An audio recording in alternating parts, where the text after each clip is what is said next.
సంవత్సరాల తరబడి ఎన్ని మందులు వాడినా మీ మోకాల నొప్పులు తగ్గట్లేదా? ప్రాణ పెయిన్ క్లినిక్ లో అత్యాధునిక చికిత్స. తెలంగాణలో కేసీఆర్ ఏది కోరుకోలేదో ఇప్పుడు అదే జరుగుతోందా? రాష్ట్ర విభజన జరిగిన తర్వాత 10 ఏళ్ల పాటు హైదరాబాద్ ఉమ్మడి రాజధానిగా కొనసాగింది. కానీ తొలి 2 ఏళ్లలోనే అప్పటి ముఖ్యమంత్రి చంద్రబాబు హైదరాబాద్ని ఖాళీ చేసి వెళ్లారు. ఏకంగా రాజధాని అమరావతి నిర్మాణానికి పునాదిరాళ్లు వేశారు. ఇదంతా చూస్తే అప్పుడు అందరికీ అనిపించింది ఏంటి అంటే చంద్రబాబు హైదరాబాద్ నుంచి పాలించడం కేసీఆర్కి ఇష్టం లేదు అని.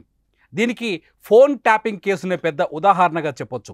మొత్తానికి తెలంగాణలో 9 ఏళ్ల పాటు కేసీఆర్ ఒక మోనార్కులా పనిచేశారు. కానీ ఇప్పుడు కాలం మారిపోయింది.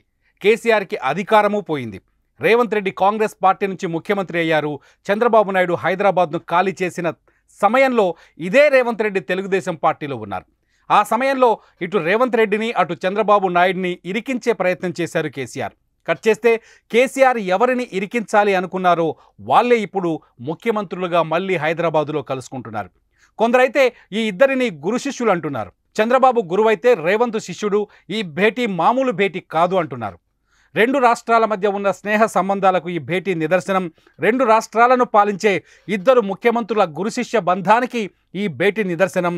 అదేవిధంగా 2 రాష్ట్రాల మధ్య తెగని ముడిలా మారిన విభజన సమస్యల పరిష్కారానికి పడే తొలి అడుగుకు కూడా నిదర్శనం అంటున్నారు. నిజానికి చెప్పాలి అంటే ఈ భేటీ కేసీఆర్కి అస్సలు నచ్చదంటున్నారు కొందరు రాజకీయ విశ్లేషకులు.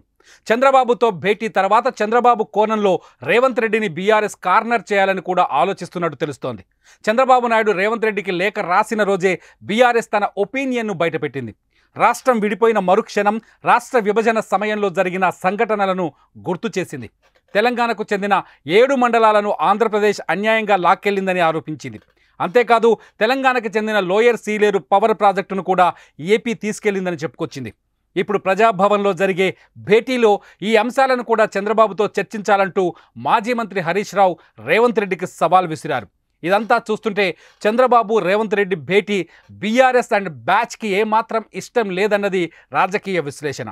నిజానికి 2 తెలుగు రాష్ట్రాలు భౌగోళికంగా పరిపాలనా పరంగా విడిపోయినప్పటికీ 2 రాష్ట్రాలకు చెందిన మనుషులు మాత్రం విడిపోలేదు. బంధాలు, బంధుత్వాలు, స్నేహాలు, ప్రేమలు, వ్యాపారాలు, ఆర్థిక లావాదేవీలు కొనసాగుతూనే ఉన్నాయి. హైదరాబాద్ అమీన్పూర్లో వెంచర్ వేసిన వాళ్ళు అమరావతిలో కూడా వెంచర్లు వేశారు. అమలాపురంలో నివాసం ఉండే వాళ్ళు హైదరాబాదులో ఇండ్లు కొంటూనే ఉన్నారు. ఇలాంటి పరిస్థితుల్లో 2 రాష్ట్రాల మధ్య సహృద్భావ వాతావరణం ఏర్పడాలి. 2 రాష్ట్రాల మధ్య విభజన వల్ల ఏర్పడిన వివాదాలు పరిష్కారం అవ్వాలి. 2 రాష్ట్రాలకు చెందిన ఆస్తుల పంపకాలు పూర్తవ్వాలి. 2 రాష్ట్రాల మధ్య స్నేహాలు మరింత పెరగాలి. అందుకే పార్టీలు వేరైనా ఈ ఇద్దరు ముఖ్యమంత్రుల కలయిక 2 రాష్ట్రాలకు ఊహించనంత మేలును చేసి పెడుతుందని అందరూ భావిస్తున్నారు. చూద్దాం ఈ ఇద్దరు ముఖ్యమంత్రుల భేటీ తర్వాత 2 రాష్ట్రాల్లో రాజకీయాలు ఏ విధంగా మారుతాయో.